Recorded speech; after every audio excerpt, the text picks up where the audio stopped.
오늘자로 코로나 방역 조치가 일부 완화됩니다. 제한적이나마 노래방, 헬스장의 영업이 재개되고 카페에서 취식도 일부 가능해집니다. 그동안 고생하셨던 자영업자 여러분들께 약간이나마 숨통이 트이길 기대합니다. 그러나 우려했던 대로 코로나 시대에 불평등과 양극화가 더 심해지고 있습니다. 특수고용직, 프리랜서, 일용직 등 대면 업무를 하던 노동자들의 실업이 계속되고 있고 자영업자 소상공인의 생계 또한 날이 갈수록 어려워지고 있습니다. 반면에 상대적으로 고소득층에 속하는 사람들은 부동산과 주식 등 자산을 이용하여 이득을 크게 보고 있다는 것이 확인이 되었습니다. 특히 자영업자분들이 고생을 많이 하셨는데요. 그런 점에서 오늘부터 일부 자영업의 영업 재개가 가능해진 점은 그나마 다행일 수도 있으나 이러한 조치는 근본적인 해결책이 아닙니다. 카페와 헬스장, 노래방을 운영하는 분들이 크게 반발했던 이유는 수입이 없는 상태에서 임대료, 관리비 등은 계속 나가는데 정부는 영업 제한 조치만 취하고 아무런 보상 조치를 마련하지 않았기 때문입니다. 자영업자들이 정부의 코로나 영업 제한에 헌법 소원을 청구한 이유 역시 이러한 위헌적 상태를 방치하지 않겠다는 것입니다.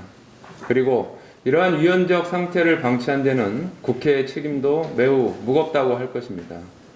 그런 점에서 2월 국회에서는 이러한 위헌 상태를 해제하고 코로나 시대에 영업 제한 조치 등으로 인해서 손실을 입을 수 있는 또 입어왔던 모든 분들에게 보상을 할 수 있는 법적 근거가 마련되길 바랍니다. 자영업자 소상공인의 생계는 방역만큼 중요합니다. 특수고용직 등 일자리가 끊긴 분들도 마찬가지입니다. 정부는 물론이고 국회는 이들을 위한 특단의 대책을 마련해야 합니다. 정의당은 장혜영 배진교 의원의 소상공인 영업제한 보상법 발의에 이어 코로나 극복을 위한 패키지 정책을 준비하고 있습니다. 민주당과 국민의힘 또한 대책 마련에 책임 있는 자세로 나서기 바랍니다. 늦어도 2월 임시국회에서 위기로부터 국민을 구할 지혜가 모아져야 할 것입니다. 김응호입니다. 저는 오늘 이재용 부회장 파기환송심 선고 관련해서 말씀드리겠습니다. 오늘 최순실, 박근혜 국정농단 사건에 대한 마지막 재판 선고가 있습니다. 삼성 이재용 부회장에 대한 중형, 징역형 선고와 법정 구속을 촉구합니다. 오늘 재판은 파기환송심으로 대법원 판결이 나오면 사건을 환송받은 법원은 대법원 판결과 배치되는 판단을 할 수 없습니다. 대법원 전원 합의체는 국정농단 혐의를 받고 있는 이재용 씨에 대해서 뇌물 공여 액수를 기존보다 늘어난 총 86억 원대로 판단했습니다. 또한 이미 최순실, 박근혜 등 공범들이 최종적인 유죄 판결을 받았기 때문에 중한 형량의 선고가 이루어져야 합니다.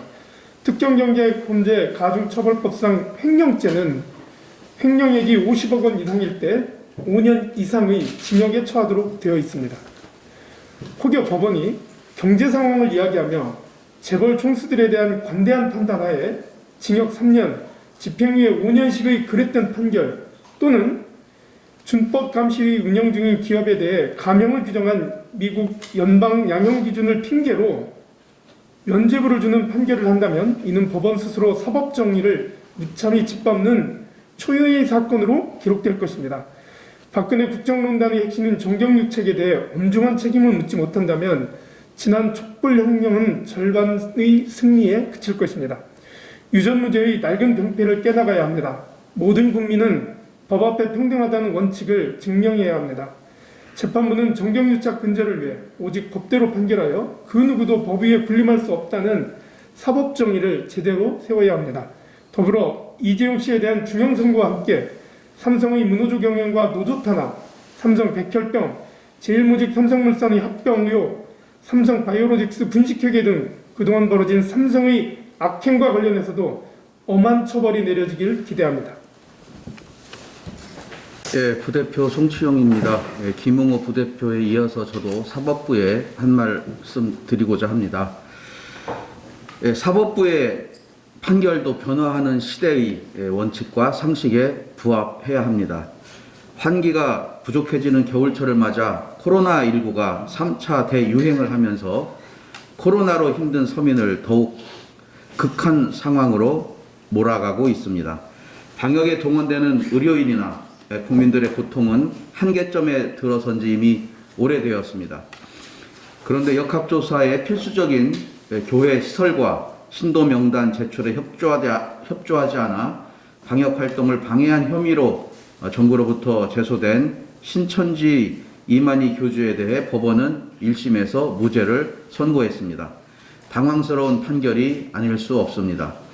자영업자와 비정규직 노동자들은 집합 금지 명령과 영업시간 단축으로 일자리를 잃고 빚더미가 쌓여가며 민생은 무너지고 있습니다. 국민은 또다시 유전 유죄가 반복되는 것 같은 사법부의 판결에 우려를 하지 않을 수 없습니다. 기득권 세력만을 위한 법 기술자들의 법리 해석 제주 뒤에 숨어 이런 재판 결과가 계속 나온다면 국민의 법 감정에 상충될 뿐 아니라 긴급한 방역을 방해하는 결과를 초래할 것입니다. 국회나 정부도 감염병 관련 법률이나 시행령에서 미흡한 부분이 있다면 시급히 보완해서 국민들의 불안감 해소에 빨리 나서야 할 것입니다. 코로나19 방역에 보수 진보가 다를 수 없고 여야가 있을 수도 없습니다. 온 국민이 이성적이고 과학적인 방역으로 하루라도 빨리 코로나에서 벗어나 일상으로 돌아갈 수 있도록 사법부의 적극적이고 진취적인 판결을 촉구합니다. 이상입니다. 부대표 박인숙입니다. 즉각적이고 과감한 자영업자 영업 손실 보상 대책 촉구에 대해서 말씀드리겠습니다. 국가의 집합금지와 영업 제한에 의한 영업 손실 보상은 국가의 의무이며 국민의 권리입니다. 더 이상 시혜적이거나 돕는 수준을 넘어 국가가 재정정책으로 보상해야 합니다. 이것이 헌법 정신입니다. 어제 정부는 현행 수도권 2.5단계, 비수도권 2단계 거리두기를 유지하고 5인 이상 사적 모임 금지 조치를 2주간 연장했습니다. 이러한 조치는 12월 8일 이후 50일 이상 유지되는 조치입니다. 자영업자들의 형평성 제기와 생계 곤란을 호소로 일부 업종과 운영에서 완화된 조치가 발표되지만 턱없이 부족한 조치입니다.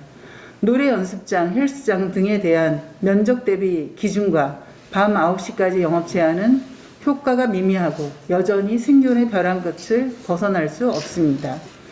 현재 확진자 발생 상황에서 안심할 수 없는 상황에서 방역과 생존권을 동시에 해결하는 방안은 적극적인 영업손실 보상 대책입니다. 엄발에 오줌 누기식의 찔끔찔끔 지원에서 벗어나 가감한 재정 투여로 방역과 생존권을 동시에 잡아야 합니다. 국회는 이미 정의당 장혜영, 배진교 의원 등이 제출한 영업손실 관련 보상 대책을 빠르게 입법 성사시켜 국민의 권리로서 보장해야 합니다. 그러나 입법만 기다리지 말고 적극적으로 영업손실 보상에 나서야 합니다. 또한 그동안 영업금지 방법에 대한 평가를 통하여 형평성과 효과성을 점검하고 방법적 전환을 모색해야 할 것입니다. 이를 위한 민과 간의 거버넌스 구성을 통한 사회적 논의와 협력체계 구축에 대해서도 적극적인 검토를 촉구합니다. 이상입니다. 단장 부대표 김윤규입니다. 우상호 의원 발언 관련해서 말씀드리겠습니다. 우상호 의원이 최근 판결에 포함된 박원순 전 시장 관련 내용에 대해 불만이 있다. 현재 법조계 근무하는 판사들의 다수가 이건 좀 이상하다는 의견이 있다고 말했습니다. 분명히 이야기합시다. 그 다수에 포함되는 사람들은 누구이고 몇 명이나 됩니까? 이런 식의 태도는 누구에게도 도움이 되지 않습니다. 잘못을 잘못으로 인정하는 것이 문제 해결의 시작입니다.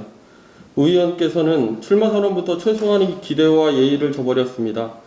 자당 소속 시장의 성비위 사건이 원인이 된 선거인데 사과와 반성은 한마디도 없었습니다. 의원이 말한 민주당의 역사를 관통하는 도도한 흐름, 민주화 진보의 역사에는 여성과 성평등은 없었던 모양입니다. 2000년 5월 17일 새천년 NHK 86세대에게 큰 실망을 안겨주었던 그때의 저급한 인식이 변하긴 변했는지 의심스럽습니다. 성평등은 있으면 좋고 없어도 되는 장식품이 아닙니다. 여성의 생존권이고 우리 사회 지속 가능성의 필수 조건입니다. 보건복지부가 국회에 제출한 2019년 20년 상반기 자살 현황을 보면 20대 여성의 자살 사망자 수는 전년보다 43%가 늘었습니다. 2018년 서울시 성인지 통계에서는 범죄에 대한 두려움이 크다고 느끼는 20대 여성의 비율은 79.6%였고 여성을 대상으로 한 폭행살인은 2019년 53,200건으로 4년 사이에 16.4%가 증가했습니다. 여성 노동자의 시급은 13,417원으로 남성의 69.4% 수준이었고 비정규직 비율은 46%로 계속해서 높아지고 있습니다.